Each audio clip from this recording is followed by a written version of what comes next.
Hi friends, welcome to Mental Health Memo. I'm Sveti, and today's memo is that you are going to be waking up with me.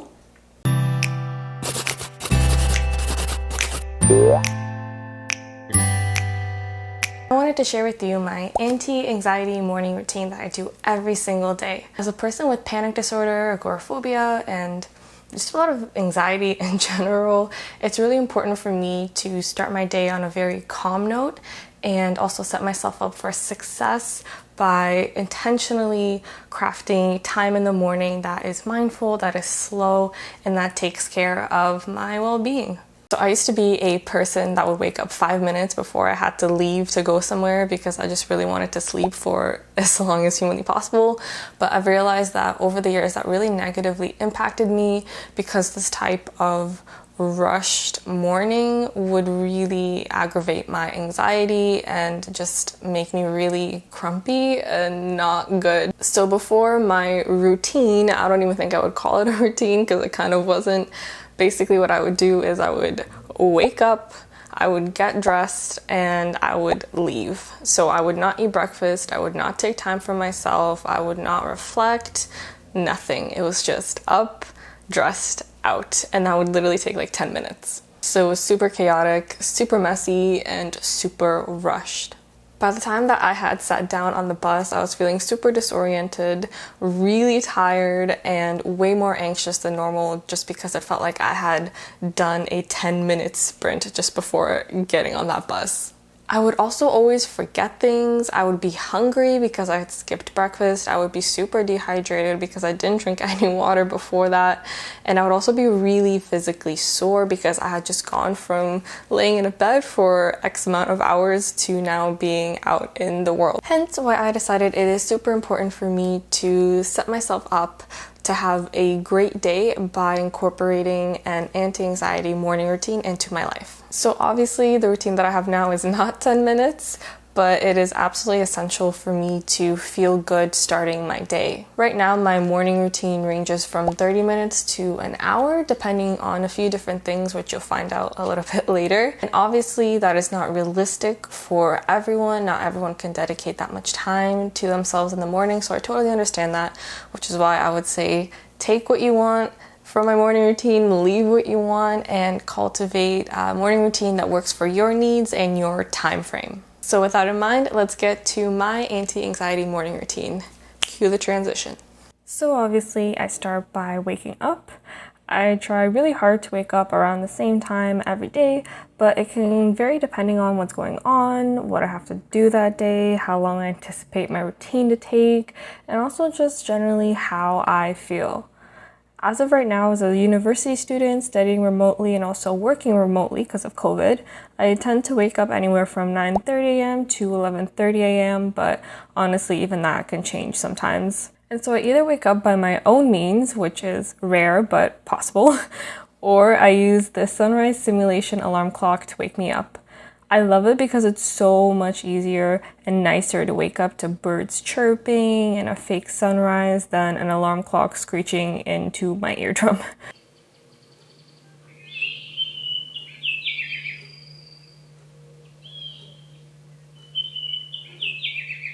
And technically speaking, we have evolved to have receptors in our eyes that respond to light, and that's actually what wakes us up. And that really came in handy when our ancestors needed to start hunting for food as soon as dawn hit. Obviously, we're no longer cave people, but light still wakes us up. So it is accurate, it is based on science, it's effective, and also it's just so much nicer to wake up to than a regular alarm clock. But anywho, you don't need to be a cave person to benefit from the sunrise simulation clock, so if you are interested, I will put a link in the description box below. I make sure not to hit the snooze button and to just get up immediately because otherwise I know I'll just lie around and I will never get up. Usually needing the bathroom helps to inspire and motivate me to wake up, but also hunger is a very great motivator as well. Once I eventually get up, I make sure to make my bed. Making my bed forces me to not want to go back to bed and just go back to sleep because I've made it look all pretty. And also when my room looks clean and organized, I feel more able to focus on tasks. And I also feel a lot calmer because my room's not a mess. Once that's done, I go to the bathroom to take off my beautiful retainer and go about my bathroom business. We don't need to really go into those details. Then I come back and I journal. So currently I'm using 2 different journals, both in the morning and at night, and I'll put the links to them in the description box below if you are interested. But either way, so the first journal that I do is my 5-minute journal. And in this journal, I go over what I'm grateful for, what would make the day great, and also what my affirmation for that day is. It usually takes no more than 5 minutes, as its name suggests, and then I move on to my other journal. So my second journal is called Legend Planner, and it's a lot more like an agenda and also a goal-setting agenda. There is some reflection, but it's not something that you do every day. It's more on a yearly and monthly basis that you do reflections.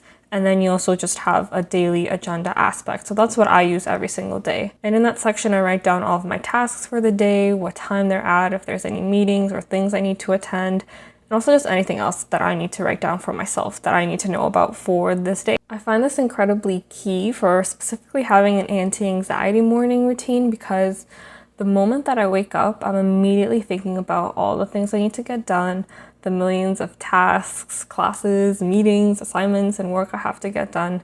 And I'm just immediately overwhelmed, and it's very chaotic and it's very stressful. So by writing down exactly what I need to do right away after waking up, my mind can settle, knowing everything has been organized, planned, and written out. And that way I can focus on the next part of my morning routine, which I love, and that is yoga. So as y'all probably know by now, I love yoga, but I desperately need it in the morning for 2 main reasons. The first is that, like I said, the moment I open my eyelids, my brain starts running like a hamster on a hamster wheel, and doing yoga right at the beginning of the day, or I guess right after journaling, really helps to ground me. It allows me to slow down and to begin my day on a mindful note as opposed to a chaotic and stressful one. I have tried doing yoga before journaling, but I find that when I do that, my mind is so focused on my tasks as I'm doing yoga that I can't really get into it. So I find that journaling first and then doing yoga is kind of the best blend for me. The second reason I really love and need yoga in the morning is my body is always so sore after sleeping. Honestly, y'all, I think a demon takes over me when I sleep, because I often wake up in exorcist level positions. If you know, you know. And those will really end up making me sore by the time morning hits. And I basically do either one of 2 yoga practices. So one is a specific 25-minute practice that I adore and have adored for years by Yoga with Adriene.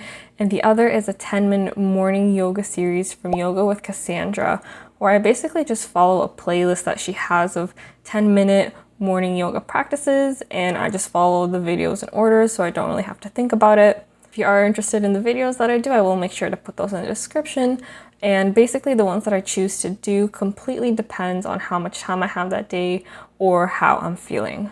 The reason that I only follow the same 2 yoga instructors and practices instead of picking new things to do each day is because I try to eliminate as much decision fatigue as I possibly can, especially in the morning, so that I have more energy for other more important things during the rest of my day. So today I chose to do the 10-minute yoga practice because I didn't really want to film 25 minutes of me just doing yoga, and honestly I don't think the camera did either because it was about to die by the end. Once I finish my yoga, I am off to go make myself breakfast. You won't be coming along with me on this journey because I share a kitchen with other people and it's loud, chaotic, and messy, so please just enjoy more footage of me doing yoga as I talk about breakfast. Again, I've tried to limit my decision fatigue as much as possible by basically only having 2 breakfasts to pick from. I either do a tofu scramble with some form of toast like avocado toast or jam with almond butter, and if I don't do that, then I do oatmeal with a bunch of fruit and almond butter on top. Sometimes I will switch things around, like for example the fruit that I put on the oatmeal or the type of toast that I do or what I like to add to my tofu scramble, but for the majority of the time it stays pretty consistent. I know this may get repetitive and boring for some people, but I personally don't really get tired of foods that I like. I'm okay to eat the same thing over and over, and for me it's more important to conserve my energy than to eat something different every single morning. So the 2 areas of my routine that dictate how long it's going to take are the yoga and breakfast. If I choose to do the longer yoga practice and I have to make breakfast, that's when my routine starts to look like it'll take up about an hour. But if I do the shorter yoga practice and I also have my breakfast already pre-made, then it takes about 30 to 40 minutes to get through the whole thing. And speaking of breakfast, today I'm having some oatmeal since I had tofu scramble yesterday. I do try to rotate them, so one day I'll have one, then the next day I'll have the other, so it's not as boring. I know it's still boring, but not as boring. And so today I'm having the oatmeal. I usually eat in my room so I can start catching up on work. And I know that's not super mindful, but it literally takes me so long to eat. Just this tiny bowl of oatmeal can take me anywhere from 30 minutes to an hour to eat. So if I just sat there eating mindfully, I'd be sitting there for so long. And honestly, I do not have the time for that. So instead, I just take a few mindful bites and really savor and enjoy my meal. And then I start digging away at my tasks. Usually I'm doing classes when I'm having my breakfast. I strategically place my breakfast when I'm having classes because that way I can just sit and listen and eat instead of having to eat and type or eat and talk, which is a little bit more difficult. If not, then I'll usually do things like emails or writing a post or even just editing. You'll also notice I don't drink coffee, and that's because caffeine can worsen anxiety, and it definitely does for me. And I am not trying to do that during my anti-anxiety morning routine, so I just stick to some nice lemon water. Usually I'll drink like a solid 70 milliliter bottle of lemon water in my morning, and then I just keep refilling it as the day goes on. Sometimes I'll have green tea with a bit of honey if my throat feels really sore in the morning. But aside from that, I stay away from caffeine. And if I really do want something warm in the morning, I might opt for an herbal tea instead, depending on how my anxiety levels are that day. Once I finish my food, I just brush my teeth and wash my face, and then I start working on whatever is on my task list. Obviously, since I'm at home because of Miss Rona, I just stay in my PJs all day, and since I exercise in the evening, I shower later on, which is why I don't really change my clothes and I don't shower right away. And that's it. That is my anti-anxiety morning routine. By following the exact same routine every single day and incorporating things like journaling and yoga, I really do set myself up for having as peaceful as possible day and also a productive day. If you are someone that struggles with anxiety, especially morning anxiety, or you have a hard time getting productive, I would really recommend that you make a morning routine for yourself. It doesn't have to look exactly like mine, but it'd be great if you took some inspiration because I do base my stuff off of legit literature about anxiety relief and productivity, but obviously take what you will. Regardless, I would really recommend, not just recommend, I would really recommend that you make a morning routine for yourself that you stick to every single day. Since starting my own routine, I have felt so much better. I feel less hectic and chaotic in the morning. I feel a lot calmer and I feel a lot happier. I'm less grumpy with other people. And it's been definitely a thing that I look forward to now, and which is important because I hate mornings. So takeaway of this video, start a morning routine. Alright, so that reaches the end of our video. If you liked it, please make sure to give it a thumbs up. And if you like content like this, make sure to subscribe and click the little dingy bell next to it so that you get notified when I upload new videos. Also make sure to leave a comment with what your favorite part of your morning routine is so that maybe I can get some inspiration too and try out some new stuff. And also just so that we can grow more as a community. Alright, my friends, with that I bid you a farewell, and I hope that you have a great day, morning, night, wherever you're at, and I will see you in the next one. Bye!